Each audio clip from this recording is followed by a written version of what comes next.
Surprise, surprise, we have come to a point in history where greedy corporations have taken something that everyone likes, that everyone loves, and even though they're making plenty of fucking money, they've decided to push the narrative and see how hard they can fuck the consumers who have been loyal to them for their entire lives. I remember being a kid, consuming Nintendo products, Sony, pretty much every, Microsoft obviously, every single major gaming company.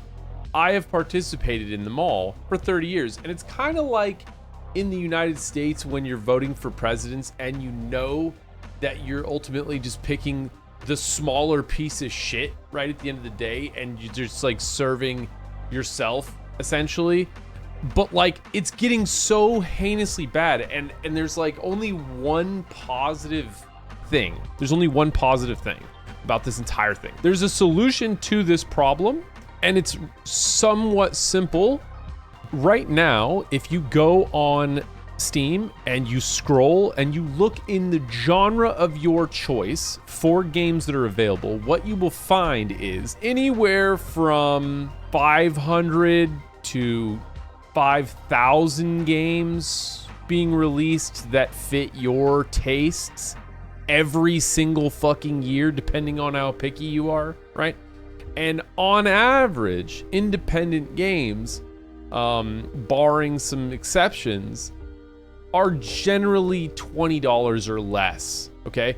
And the quality of these games are comparable to the products that are being released by these large AAA companies for $60 fucking dollars. And now, as if $60 wasn't enough for horse shit that's been peddled on us and fucking reprinted over and over again. I'm looking at you, Nintendo, but Microsoft does this shit, Sony does this shit. It's just undeniable. So for a fraction of the price, in many cases, you're gonna get a game that's better and actually benefits an individual, right, who worked hard and poured their blood, sweat, and tears into their product, okay? Obviously, entertainment isn't just ethics, okay? But it is partially ethics. Like, you have to, if you ignore the ethics of consumption, then you get the current state of fucking capitalism in America, right? And I realize that I'm just hemorrhaging views right now, okay? But I don't give a shit, because it's like, how many fucking things do we get in a world where we should have everything we want? And I'm not even gonna get into that, but like, here we are at the last bastion of fucking bullshit, which is coming home and fucking playing video games with your friends. Am I wrong?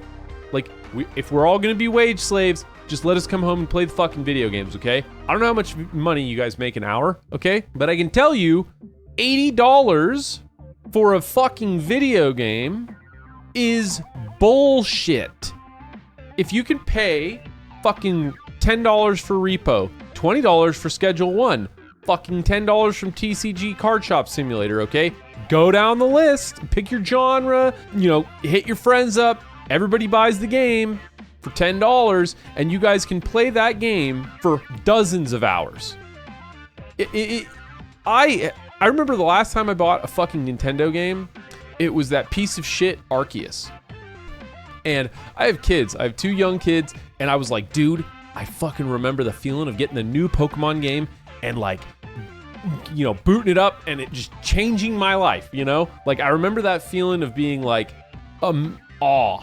Like, that's the only way I can describe it. It was awe when I was a kid. Booting up Arceus and sitting there and like having this excitement and then watching them play it was like, all right, well, Nintendo has officially lost its fucking mind.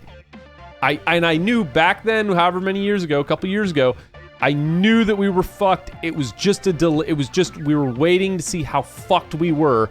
And now we get to see how fucked we are, which is the Nintendo Switch 2 and re-releasing Nintendo Switch games and upgrading your Nintendo Switch games that you already purchased, buying all of your cartridges that have nothing on them but a key. It's just, it's fucking dog shit. And then you look at the trend, right? Because is this a video targeting Nintendo? No. Okay, right? Because they're just doing what their marketing team and CEO knows they can do because the world has been convinced we need them at all. All right? Pal World is evidence we don't fucking need them. And here's my solution. All right? I'm not going to drag this out because obviously this is, whatever. If you're a game developer, say you're not like particularly skilled, or like maybe you are skilled, but like you don't know what to make a shitload of money. Here's what you do. Make a Nintendo game that is artistically and legally distinct and then sell it for a fraction of the fucking price. And you will go batshit on Steam and everyone benefits. Everyone. What's the downside? Fuck them, man. Fuck all of them.